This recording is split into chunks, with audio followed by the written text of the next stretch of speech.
Nagaa jirtu kabajamtoota daawwattoota hordoftoota keenya egaa hordoftoota amantaa musliimaa biratti baatiin kun baatii ramadaanaati, baatii sooma ramadaanaati.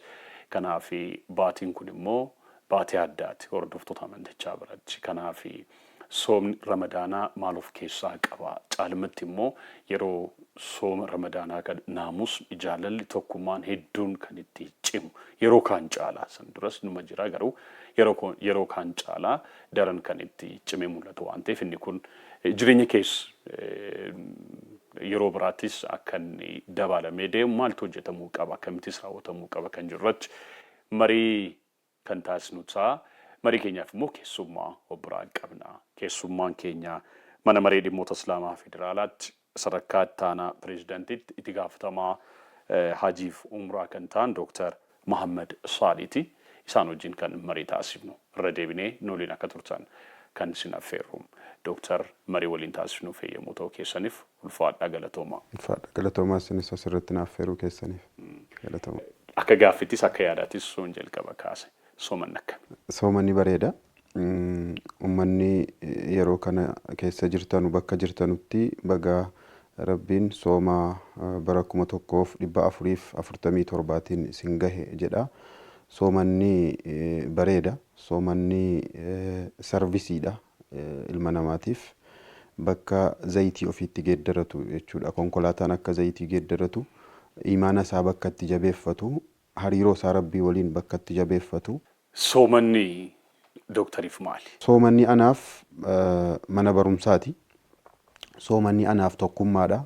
Soomanni anaaf jaalala. Soomanni anaaf Rabbitti dhiheenya. Soomanni anaaf kabaja. Soomanni anaaf maatii waliin akka itti jiraatan kan na agarsiisu. Soomanni anaan Rabbii waliin akka itti jiraatan kan na agarsiisu. Ajaja Rabbiin buuse sana akkamitti galmaan gahama jechuu kan na agarsiisu. Maaliif sooma namaa? Sooman waliin wal qabatee Quraan maal jedha? Soomanni Rabbiin Quraana keessatti suuraa Baqaraa keessatti gaafa soomana dirqama godhu yaa ayyuhalladhiina aamanuu kutiba alaykumus siyaamu kamaa kutiba alal ladhiina min qablikum la'allakum tattaquun. Warra Rabbitti amanee jedheef warra Rabbiin tokkichoomsee jedheef soomana dirqama isin irratti gooneerraa jedha. Soomana dirqama isin irratti gooneerraa yeroo jedhu Rabbiin waan dirqama godheefis lafa kaahee jechuudha. Maaliif soomanni dirqama tahee waan jedhu Qur'aanaan lafa kaahe. Tokkoffaa dambiin ittiin bulmaata amantaa dachee kanarra jiru guutuun Qur'aanni qulqulluun kan buufame soomana keessa. Baatii kana keessa buufame. Achirraa eega buufame akka dhimma haajaatiin akka itti haajoomameen kanaan baha, kanaan bula, kanaan daldala, kanaan bita, kanaan gurgura, kanaan fuudha, kanaan heeruma, yoo dhukkubsattan akkanatti, yoo duutan akkanatti, yoo jiraattan akkanatti, maatii akkanatti qabattan, akkanatti guddifattan jechuu ittiin bulmaata waliigalaa Qur'aanni yeroo buhu soomana kana keessa buhe. Soomana kana keessa waan buhe keessaa namni waliigala qajeelfama addunyaa kanarra ittiin jiraatu sooma kana keessa akka argatuudhaaf. Rabbiin la'allakum tattaquuna jedha. Akka Rabbiin sodaattanuudhaaf. Rabbiin sodaa jechuun badiirraa sodaachuu, Rabbiin sodaa jechuun dogongora garagaraarraa sodaachuu, Rabbiin sodaa jechuun miidhaa hawaasaarraa sodaachuu, miidhaa biyyaarraa sodaachuu, miidhaa obbolaarraa sodaachuu. Obbolaa yeroo jedhamu namni namummaadhaaf obboleessa. Gara amantaatti yeroo dhuftu amantummaadhaan obboleessa. Gara biyyaatti yeroo deebitu biyyummaadhaan obboleessa. Rabbii gubbaadhaa na ordofaa jirutu jira. Kameeraan irra dhaabatee waan hin taanerraa na qabee waan hin taanerraa na eegaa jirutu jira jettee isarraa of eeguutu sodaadha. Kana akka barattanuuf dirqama isin irratti goone jedha jechuudha Rabbiin. Malee nyaata dhiisuu, dhugaatii dhiisuu, waan biraa dhiisuu kan kee qofarraa fedhii qabaatee miti. Kanarraa sabrii, obsa akkati barattuuf obsa nyaatarraa yeroo ganamaa kaatee hanga galgalaatti osoo nyaatiin ooluu yeroo barattu badiirraa dhiisuus akkanumatti akka barattuudhaaf, kijiba dhiisuu akka barattuudhaaf. Kanaaf ergamaan Rabbii Nabi Muhammad sallallahu alaihi wasallam yeroo jedhanu namni jecha kijibaa jechuu hin dhiisin, namni ragaa kijibaa bahuu hin dhiisin. Rabbiin nyaataaf dhugaatii dhiisuu isaarraa dantaan qabu, fedhiin qabu. Wama tokko nyaata dhiiftee rabbiin waan guutte hin qabdu waan hir'iftu hin qabdu nyaatteef. Maaltu barbaadame achirraa waan itti argattee baatu wanni itti argattee baatu kuni yeroo hawaasatti deebihee hawaasa hundaaf faayidaa kan qabu. Kijiba yeroo dhiiftu yeroo kijibarraa obsitu hawaasni sirraa fayyadama. Gandi kee nagaa argata. Hanna yeroo dhiiftu gandi kee nagaa argata. Maatiin kee nagaa argata. Biyyi kee nagaa argata. Hawaasni bal'aan nagaa argata. Hayawaanni beelladaan nagaa argata. Lafti nagaa argata. Samaa'iin nagaa argata. Malaa'ikaan nagaa argata. Kana si barsiisa jechuudha. Sodaa rabbii jechuun kana. Kana si barsiisuuf kan soomni dirqama ta'e. Egaa yeroo namni tokko soomu maal fayyadama? Fayyaadhaaf kaasee fayyaa isaarraa kaasee faayidaa argatu qaba. Namni fakkeenyaaf ganama yoo soomaan bahe yoo ganama sooma isaatiin mana isaatii gadi bahee fayyaa isaa keessatti soommanni kun waan dabaluu qaba. Nyaanni dhugaatiin yeroo tokko tokko waan dhaqee fayyummaa kan keetii wajjiniin wal simiidhutu dhufa. Ati ji'a kana keessa fayyummaa kan keetii wajjinii wal madaalullee yeroo kana adda baafattee beekuu dandeessa. Fakkeenyaaf nyaata baay'isuun cuggaarraa kiyya irratti rakkoo fida. Amma deddeebi'ee nyaachuun rakkoo akkanaa natti fida jechuu kan ittiin adda baafattu yeroo kana keessa. Dhugaatiin akkanaan rakkoo akkanaa natti fida jechuullee kan ittiin adda. Ammoo akka hayyoonnii fi beektotiin addunyaarra jedhanutti sammuun keellee nageenya godhachuu. Yeroon keellee siif barakaa godhachuun yeroon ati qabdullee namni guyyaa kana keessatti sa'aatii 24 kana keessaa sa'aatiin inni nyaatatti fixu dhugaatiitti fixu shaayee bunnaa jedhee kan inni fixu kun hundi barakaa sii godha jechuudha.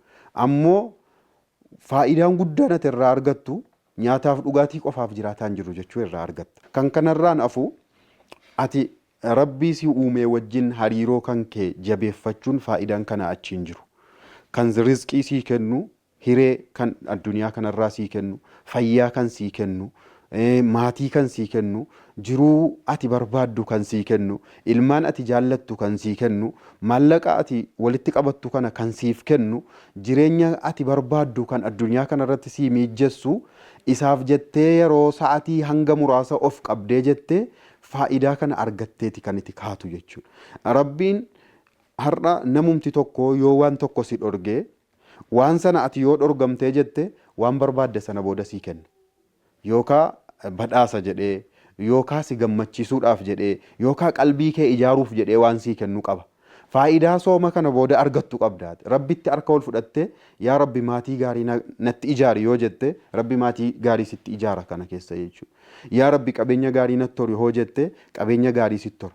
Kan lakkaa'amu qofa osoo hin tahin barakaa qalbii keessaa, itti gammaduu qalbii keessaa, raahaa qalbii keessaa, aara galfii qalbii, sammuun kan kee bashannana gaarii qabaachuu hanguma qabdutti hanga sitti kennametti itti gammachuu qabaachuu jechuudha. Namni soommanu tokko jedhan ergamaan Rabbii. Namni soommanu tokko guyyaa qiyaamaa guyyaa namni dheebotee arrabni goggogee qalbiin qaamni isaa goggogee jedhu balbala wahii seenanii badhaasa guyyaa qiyaamaa addunyaa irratti soommante kanaaf ulaa kana seenii dheebuu bahii dhugi achi booda kan hin dheebonne kan Rabbiin jedhuntu jira jedhan.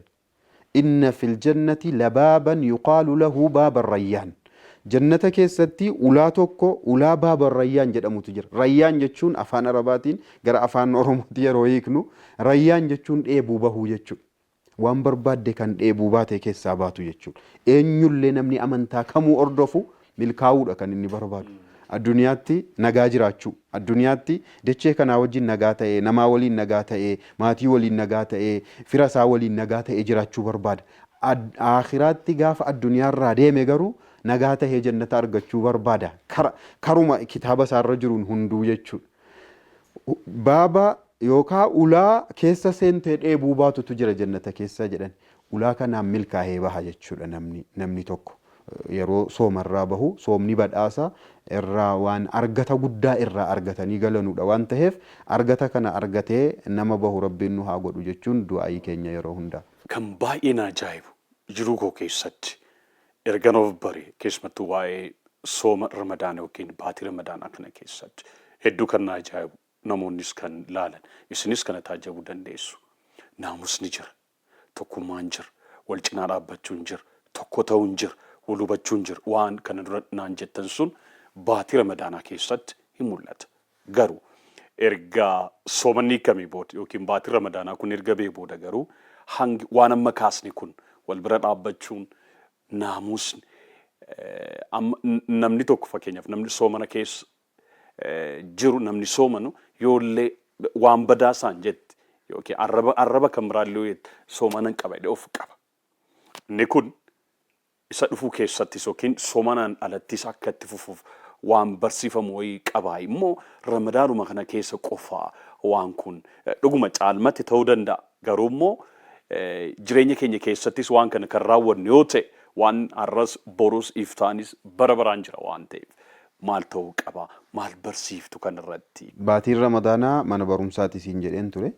Mana barumsaa kana barattoonni hedduun hin seenu garuu kan sadarkaadhaan bahu jira, kan qabxii gadaanaadhaan bahutu jira, kan giddu galeessaan bahutu jira, kan kufutu jira, kan tasuma mana barumsichaa osoo waliin hin gahin keessaa ari'amutu jira. Soommanni mana barumsaati. Mana barumsaa kana yeroo qopheessu Rabbiin kaarikuleemii garagaraati kan qophaa'e as keessatti. Waliin jiraachuun mana barumsaa keessatti waan baratamu. Mana barumsichaa soomanaa kana keessatti arjummaan mana barumsichaa soomanaa kana keessatti kan baratamudha. Tokkummaa barachuun mana barumsichaa keessatti waan baratamudha. Inumaahuu Rabbiin jaallachuun mana barumsaa kana keessatti waan baratamudha. Namni idhaa kaana yoomu soomii ahadikum guyyaa soomana qabu mana barumsaa keessatti waan baratamurraa guyyaa soomana qabu namni tokko falaa yaskhab in wacini sadarkaa kanaa jechuudha. Sagalee kee illee ol hin qabatin. Sagalee kee ol qabattee wacin. In arrabsin naman arrabsin. Waan hin taane afaan hin taane namaan hin jedhin. Kuni har'a baratame malee har'a qofaaf miti kan baratamu. Kuni amala naamusa namaa waliin jiraachuudha. Waliin jiraachuudha. Malaa'ikaa asiif as taahee waan ati jettuuf waan ati gootu hunda sirratti barreessuu wajjin jiraachuudha. Malaa'ikaa karaa kana eeguu wajjin nagaa jiraachuudha. Malaa'ikaa mana keetti eeguu wajjin nagaa jiraachuudha. Kun nagaa buuftee kana baatii hundaa'u akkasitti jiraachuu kee barbaada Rabbiin. La'allakum tattaquuna kan jedhame akka Rabbiin sodaattanuuf kan jedhame kana jechuudha. Ammoo baatii kana keessaa hedduun isaa wanni jedhame kun galma gahee mul'atuuf seexaanni ni dhama baatii kana keessa. Seexaanni si jallisu, seexaanni karaa kanarraa nama walitti diraa oolu, walitti naqaa oolu, wal lolchiisaa oolu, wal arrabsiisaa oolu, karaa kanarraa waan garagaraa walitti buusaa oolu. Amantaa hundaanuu seexaanni beekamaadha. Seexaanni amantaa hunda keessattuu hunduun beeka. Baatii kana keessa ni hidhama. Hidhaa gala. Gaafa ramadaanni tokko jedhamu mana hidhaatti naqa Rabbiin. Mana hidhaatii gaafa ramadaanni dhumee jedhu gadhiifama. Gaafa sana seexaanni dabballee isaa hunda gadhiisee akkati amala kee durii sanatti deebitu si godha. Akkati arraba durii sanatti deebitu si godha. Kijiba duriitti akkati deebitu si godha. Akka waan mana hidhaatii baateetti akkasitti si gammachiisa seexaanni jechuudha. Ati garuu barataa cimaa yoo taate baatii ramadaanaa kanarraa kitaabni ramadaana keessa irratti dubbatamaa ture sun akkaataan ramadaana keessa itti ture sun ramadaana qofaaf miti jettee barataa cimaa taate sammuu kan keetti qabattee waan achi keessatti barattee gadi baate sana fudhattee gadi bahuu qabda. Wal jaallachuun, wal bira dhaabbachuun, nagaa walitti ilaaluun, ilaalcha gaariidhaan wal ilaaluun, fuula gaarii walitti bahuun, shari'aan islaamaa yookaan amantaan islaamaa وتبسمك في وجه أخيك صدقة فولا أبوليسا كيتي تسيقاتشون صدقات أجري سيقب من دا سيقب إتما سيقاتشون ومان قوني في بيك فولا غارين إلالون جتشون إتو فولا قورتي أكسيتي يوبرا دبرتي نمتشكون يوكي صدات متاسا كيسا رفوتو جرا يوكا مالتي يادتي جتشوتو جرا غرو إتي سيقاتي أتي أبوليسا كوتي نما ati obboleessa kooti amantaadhaan, ati obboleessa kooti maatummaadhaan, ati obboleessa kooti biyyummaadhaan, ati obboleessa kooti nagaa malee rakkoon tokko narraas hin qaqqabu jechuu fuula keetiin itti himtee dabarfachuunu kenna ati har'a namaaf waa kennitee irratti mindaa argattu irraayi jechuudha. Kanaaf soommanni baatii tokko qofaaf osoo hin tahin baatii 11 hafaniif kaapitaala ati argattee baatu, iimaana ati argattee baatu, sodaa ati argattee baatu, barumsa ati achirraa barattee baatu, garuu seexaanni sirratti hin dhiisu. Rabbiin inna shayxaana lakum aduwwun fattakhiduuhu aduwwa. Shayxaanni isiniif xalaata godhadhaa isinis kanaaf jedhe jechuudha. Yeroo hunda innamaa yad'uu xizbahu liyakuunuu min ashaabi saciir. Namoottan isaaf ajajaman akka jarri jallatanii karaarraa dabanuu barbaada sheexaanni yeroo hunda. Namni har'a mana barumsaa kana seene kana booda sheexaana keessaa jama'aa yookaan immoo middibii yookaan murna sheexaanaatti akka hin deebine amma of ijaaree bahuu qaba jechuudha. Sheexaanni tiimii qaba. Tiimiin isaa sheexaana namaa jira. Kan nama fakkaatee si jallisu jira. Karaa kanarratti kan si jallisu jira. Nafsiyyaasii keessa jiru. Nafsiyyaasii keessa jirullee kan si kakaasee waan hin taanetti si waamee, kijibatti si waamee, sagaagilatti si waamee, amala hin taanetti si waamee, hannatti si waamee, nama tuffachuus si waamee, nama ragaa hin taane bahuutti si waamee, nama miidhuutti si waamee, nama gowwoomsuutti si waamee kan sheexaanni asii si fuudheetuma geessee middibii sheexaanaa keessatti kan si galchee achi keessaa jallinni kan oomishamu jaraa wajjin atillee kan oomishtu kan si godhu. Manni barumsaa kun jara keessaa as si baasee kan hin saganne sagadee, kan masjiida hin dhaqne masjiida dhaqee, kan dogna ta'e arjoome, jallataa kan ta'e qajeelee, wallaalaa kan ta'e beekee, kan mataa ija gadi hin qabanne ija gadi qabate, kan gurra isaa waan hin taane qofa dhaggeeffataa oolu waan ta'u qofa kan dhaggeeffatu isa godhee, ijji isaa waan hin taane qofa kan ilaalaa oolu ijji isaa waan ta'u waan gaarii qofa akka ilaalu godhee, quraana akka dubbisu godhee, matsaafa gaarii akka dubbisu godhee,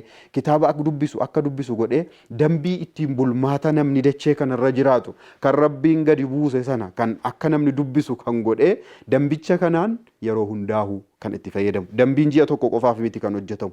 Dambiin ji'a tokko qofaaf miti kan gadi buufame. Dambiin jireenya kee guutuudhaaf kan gadi buufame. Dambiin inumaahuu keessattuu wusxa dambiillee kan qabu jechuudha.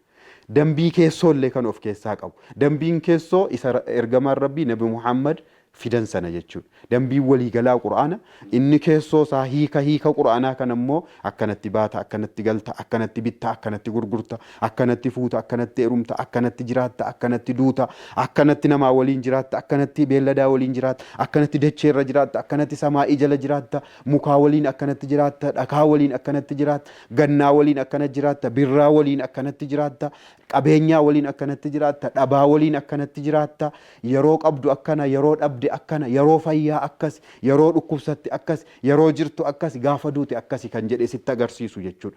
Dambiin kun kan baatii tokko qofa waan hin taaneef dambicha kana qulqulleessee dubbisee namni maalitti na ajaja karaan nabii, karaan rabbii maalitti na ajaja jechuu baatii kana keessa dubbisee faayidaa guddaadhaan irraa bahuutu barsiifamuu qaba. Ustaazonni hundi, sheekotiin hundi, hayyoonni hundi, namni rabbiin aqlii gaarii isaaf kenne, sammuu gaarii isaaf kenne dambicha kana shabaaba biraan, dargaggoota biraan gahee, dubartoota islaamaa biraan, dubartoota biyyaa biraan, dubartoota nama tahe biraan gahee, uffannaa gaarii akka jarri uffatanu, bahumsa gaarii akka jarri bahanu, nyaata akka gaariitti akka shari'aan yookaan amantaan eeyyamutti akka nyaatanu, akka amantaan eeyyamutti akka dhuganu, akka amantaan eeyyamutti akka bitanu, akka amantaan eeyyamutti akka gurguratan, akka amantaan eeyyamuun akka jiraatan, akka amantaan eeyyamuun akka du'anu barsiisanii baatii 11 hafellee namni dambicha kanaan akka bulu, ittiin bulmaata kanaan akka bulu kanarratti wal barsiisuutu ramadaanaaf yookaan baatii ramadaanaa soomana kanaaf kan soomana dhugumaa godhee mul'isu isa kana fakkaata. Uummanni keenya bakka jirutti manni barumsaa amma keessa jirru kun guyyaa muraasa. Ayyaamun macduudaat, guyyaa lakkaa'amtuudha, guyyaa 30. Sa'aatiitti yoo deebifnee jenne sa'aatii xiqqaadha. Gara daqiiqaatti yoo deebifne diqqa. Sekoondiitti yoo deebifne sekoondiidha. Irraa fayyadamee namni barumsa kana baratee, barumsa kanaan ammoo barateetuma keessaa bahuu qofa osoo hin tahin sartifikeettii tokkoffaa bahuusaa fudhatee bahuu qaba namni hundu. Beemoo raawwachuu qaba. Raawwachuu qaba. Hayyee. Egaa amma soomamaa jira. Guyyoonni nu hafan ni jiru. Guyyoota hafan keessatti maaltu raawwatama? Wanti addaa raawwatamu jira. Uummanni muslimaa baatii ramadaanaa keessa umuraa waan jedhantu jira.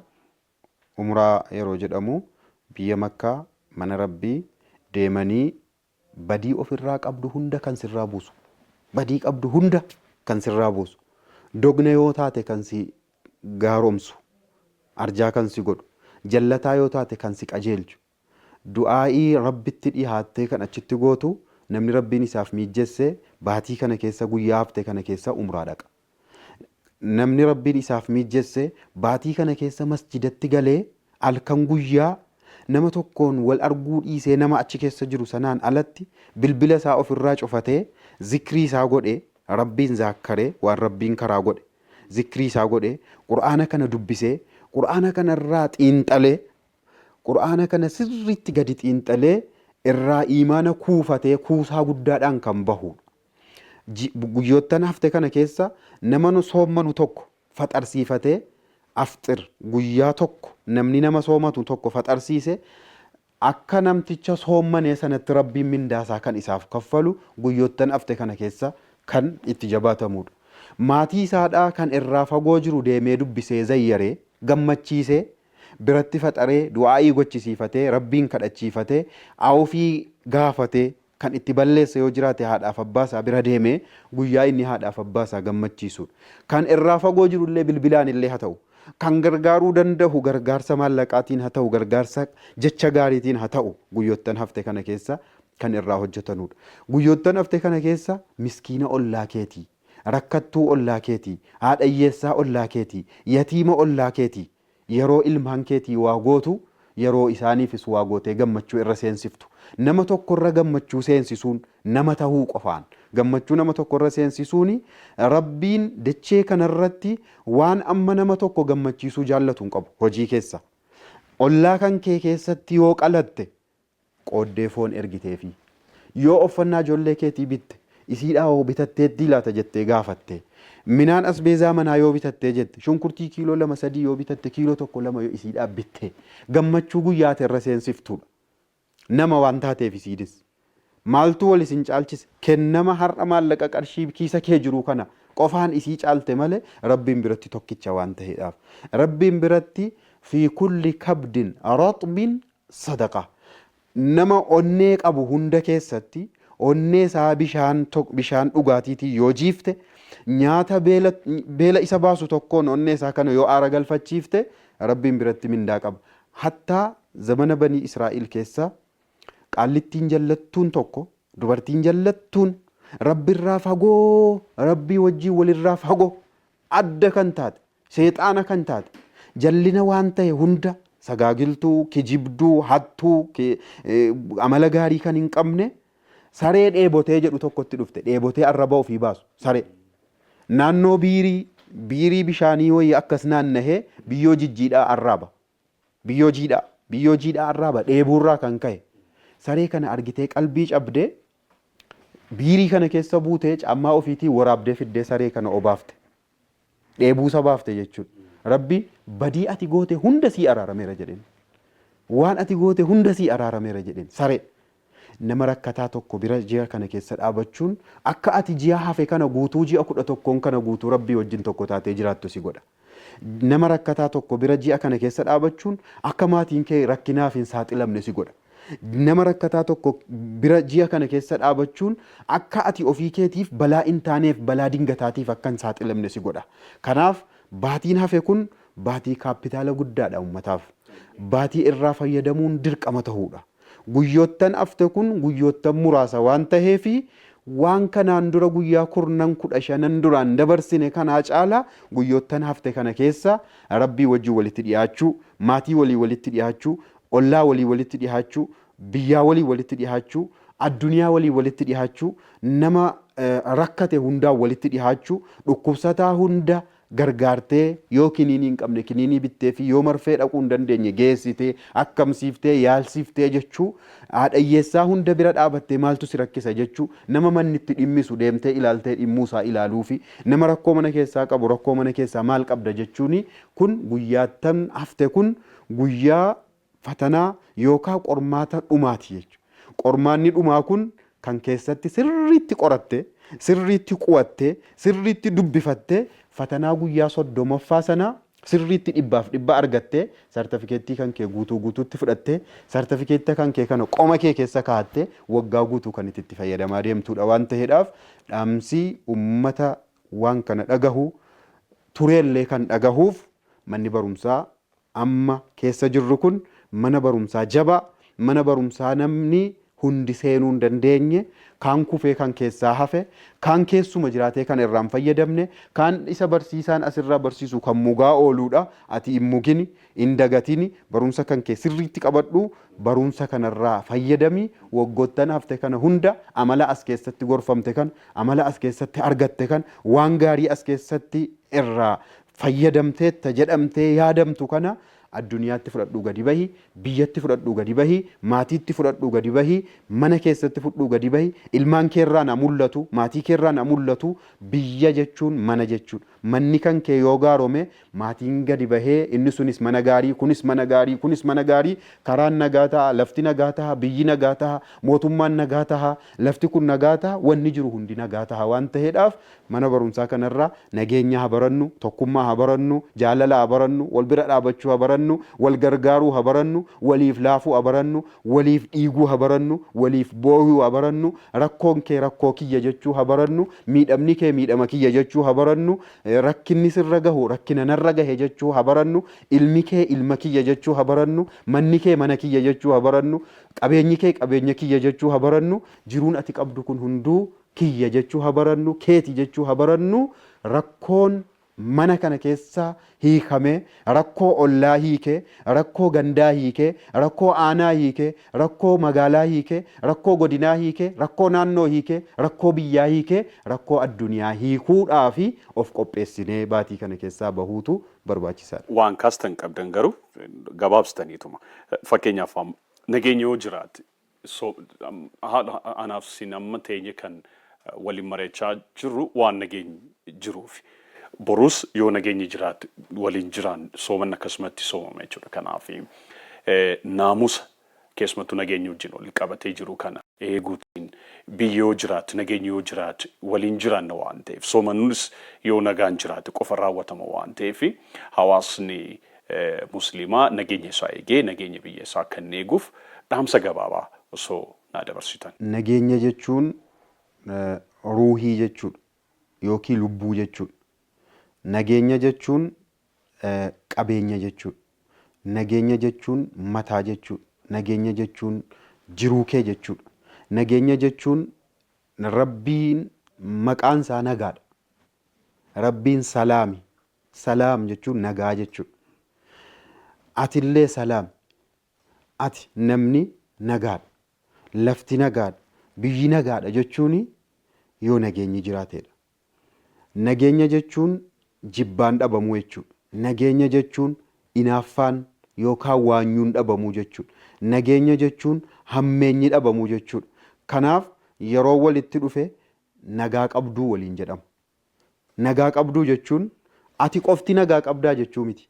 Manni kee nagaadhaa, alli kee nagaadhaa, gandi kee nagaadhaa, qabeenyi kee nagaadhaa, ilmaan kee nagaadhaa, biyyi kee nagaadhaa, jiruun kee nagaadhaa jechuudha. Nagaa qaba galata rabbii yeroo jettu rabbiin nagaa naa godhee jechuudha. Faallaa jecha kanaa balaa rakkoo jechuudha. Gadi bahuu kan hin dandeenye, bitachuu kan hin dandeenye, gurgurachuu kan hin dandeenye, fuudhuu kan hin dandeenye, heerumuu kan hin dandeenye, barachuu kan hin dandeenye, bahuu kan hin dandeenye, galuu kan hin dandeenye jechuudha. Kuni ammoo irraa maganfatamaadha. Balaan kan sheexaanaati. Kan nama walitti diru sheexaana, kan nama walitti naqu sheexaana, kan karaa balleessu sheexaana, kan ganda balleessu sheexaana, kan lafa balleessu sheexaana, kan mana balleessu sheexaana, kan jaalalleef jaalallee adda baasu sheexaana. Namni nagaa hin barbaadne, namni nagaa hin taane sheexaanaa jechuudha. Namni nagaa hin barbaadne sheexaana. Kanaaf namni akka amantaa islaamaatti yeroo walitti dhufu assalaamu alaykum waliin jedha namni. Nagaan isinirra haa jiraatu jechuudha. Nagaan isinirra haa jiraatu jechuun ansiif nagaadha. Nagaan rabbii sirra haa jiraatu jechuudha. Nagaan rabbii sirra haa jiraatu jechuun nagaan biyyeen nagaasiif haa ta'u, samaa'iin nagaasiif haa ta'u, namni nagaasiif haa ta'u, lafti nagaasiif haa ta'u, jireenyi kee kun nagaasiif haa ta'u jechuu du'aayii walii kadhachuu yookaan rabbii waliif kadhachuudha jechuudha. Nageenyi qabeenya guddaa namni gaafa hin jirre qofa beeku. Gaafa nageenyi hin jirre qofa kan beektu. Yeroo hadha karaatti gadi baatee deemtu wanni wahii fuuldura kana rakkoo wahii jira kan yoo jedhame waan qabdu hunda dhiiftee kan dudduuba deebitu jechuudha. Guddinni karaa qabate hundi nageenyi achii dhabameera yeroo jedhu kan marshii isaa dudduuba naanneffatee marii isaa dudduuba naanneffatee kan deebihu jechuudha. guddinni maatii kan dudduuba deebi'u jechuudha. Nagaan yoo hin jiraanne maatiin mana keessatti yoo nagaan taane ilmaan kan nagaa dhabdu jechuudha. Gadi ba'ee ollaan kan nagaa dhabu jechuudha. Biyyi kan nagaa dhabu jechuudha. Kanaaf nageenyi qabeenya guddaadha. Nama isa dhabe qofatu beeka bakka isaa jechuudha. Har'a biyyoottan garaagaraa lolli keessa jiru, biyyoottan garaagaraa nageenya hin qabne, biyyoottan garaagaraa tokkummaa hin qabne, biyyoottan garaagaraa jaalala hin qabne, ofii isaaniitii ba'uuf galuu kan hin dandeenye, miidhaan achirraa yeroo dhageenyuuf yeroo arginu rabbi nurraa eegu jararraa iyyuu hakaasu jennee kan nuti harka ol qabannee rabbiin kadhataa oolluuf nageenyi waan barbaachisaa taheef jechuudha. Nageenyi diinagdeef barbaachisa, nageenyi amantaaf barbaachisa, abbaa amantaatiif barbaachisa, daldaltootaaf barbaachisa, barsiisaaf barattootaaf barbaachisa, masjiidaa fi mana amantaalee gara biraatiif barbaachisa. Namoottan hundaaf barbaachisa. Barbaachisummaa isaa kana namni hunduu bakka jirutti lallabuun barbaachisaadha. Namni hunduu nageenya kana bakka jirutti lallabee nageenya kana dachee irratti gadi buusuun isaa barbaachisaadha. Yoo dachee irratti gadi buusee jedhe maatiin isaa nagaa, manni nagaa ta'a, alli nagaa ta'a, gandi nagaa ta'a, biyyi nagaa ta'a, samaa'iin nagaa ta'a, lafti nagaa ta'a, gadi baatu bareedaa baata, galtu bareedaa galta, galtee illee mana kee keessatti raha aara galfii fudhachuudhaaf yoo jette nagaan raftee nagaan kaata. Sagalee waan hin taane tokko waan si rifachiisu tokko hin dhageessu mana kanatti. Galgala raftee ganama kaata. Galgala raftee qalbii fayyaan kaata. Rifuu tokkoon alatti ibiddi wayii kaheera, rakkoon akkanaa kaheera, tuksiin akkanaa achii kaheera, wanni akkanaa achi dhufeeraa tokkoon malatti bultee bahuun kan kee waan guddaadha. Kanaaf ergamaan rabbii Nabi Muhammad maal jedhan sallallahu alaihi wasallam, namni dachee kana keessatti man asbaha minkum aaminan fi sirbihi mucaafan fi jasadihi وعنده قوت يومه فكأنما حيزت له الدنيا بحذافيرها جدا. نمني ماتي ساكي ستي نغاد ام بري صفت بوله نغام بوله بيا ساكي ستي نمني نغام بوله وان هر نياتي بولو قفا باجتي هر ايسا غهو قفا نمني وفركا قبو الدنيا كن بلنا ايسي كنا ولين akka waan isa biratti walitti qabamtee itti kennamteeti. Tola akkanaa qaba jechuudha nageenyi. Asbaha minkum aaminan fi sirbihi qaamni kee nagaa tahe, naannoon kee nagaa tahe, jismiin kee dhukkuba tokkoon dhibee tokkoon ala tahe, waan hadha nyaattu qofa qabaatte, waan hadha nyaattee bultu qofa qabaatte akka waan duniyaa kana guutuu rabbi fidee walitti qabee sii kenneeti jedhan jechuudha. Kanaaf nageenya qabaannaan addunyaa kana guutuu akka waan qabduuti jechuudha. Nageenya qabaannaan jiruu addunyaan kun qabaataan dhabaan, beekaan wallaalaan, xiqqaan guddaan, dubartiin dhiirri, fagoon dhihoon, fayyaan dhukkubsataan, qabaataan dhabaan waan inni qabu hunda rabbi walitti qabe akka waan sii kenneeti waan ta'eedhaaf nageenyi kalimaa nageenya yookaan jecha nageenya jedhamu qofaan waan ibsamuu danda'amu miti waan ta'eedhaaf baatiin kun baatii nageenyaati, baatii jaalalaati, baatii tokkummaati. Nageenya kana rabbiin waggaa waggaan, bara baraan, jaarraa jaarraadhaan kan itti nuufufu keessattuu biyya keenya kanaaf biyya nagaa, biyya jaalalaa, biyya tokkummaa, biyya misoomaa, biyya waliin jireenyaa, biyya wal hubannaa, biyya waliif laafuu, waliif dhimmuu, waliif hubachuu, wal beekuu, waliif beekuu akka rabbiin nu godhu bakka jirutti ummanni soomana qabu kun namoonni biyya kana keessa jiran nu dhagahan hundi biyya keenyaafis nageenya rabbiin ba'aaf lixasii kaabaaf kibbasii fagoof dhihoosii baadiyyaaf magaalaasii magaalaa guddaaf magaalaa xiqqaa bakka jiru hundatti nageenya isaa labsatee nageenya isaa lallabatee misooma biyyi keenya amma jalqabee jiru kana itti fufsiisuudhaaf of qopheessuun yoo nageenyi jiraate qofa waan ta'eedhaaf ummata nu dhagahu hundaaf nageenyi fayyaa keenya, nageenyi lubbuu keenya, nageenyi baha keenya, nageenyi gala keenya, nageenyi qabeenya keenya, nageenyi jiruu keenya, nageenyi jireenya keenya, jireenyi keenya immoo irratti lubbuu keenya waan kenninuudha waan ta'eef nageenya keenya eeggachuudhaaf of qopheessuun wal qopheessuun barbaachisaadha jechuun barbaada. Marii bareedaa keessumattuu marii hawaas dhaloonni irraa barachuu danda'u waan waliin taasifneef ammas irra deebi'ee maqaa hordoftoota keenyaatiin ulfaadhaa galatoomaa isiniin jedha. Isinis galatoomaa ulfaadhaa ummanni muslimaa baatii kana keessa ergaa isa fakkaatu argachuu qaba jettanii saatii keessan yeroo keessan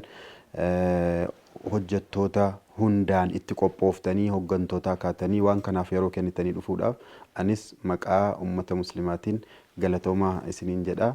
Guddadhaa ulfaadhaa rabbi isin ajiraachisu. Akkasumas ummanni biyya kana keessa jiru hunduu waan inni qabu waliin kabajanii bootaa kennanii fi gahee nu biraa argachuu qaba, amaanaa nu biraa qaba. Nuti isaaf qabeenya isaati jechuu itti agarsiisuun barbaachisaadha. Wanni akkanaa waan jajjabeeffamuudha. Rabbi isin ajiraachisu. Ulfaadha. Ulfaadha fayyaa ta'a. Kabajamtoota daawwattootaaf hordoftoota keenya qophiin keessumattuu sooma ramadaana waliin wal qabatee isiniif dhiyeessine kana fakkaata. Galatooma.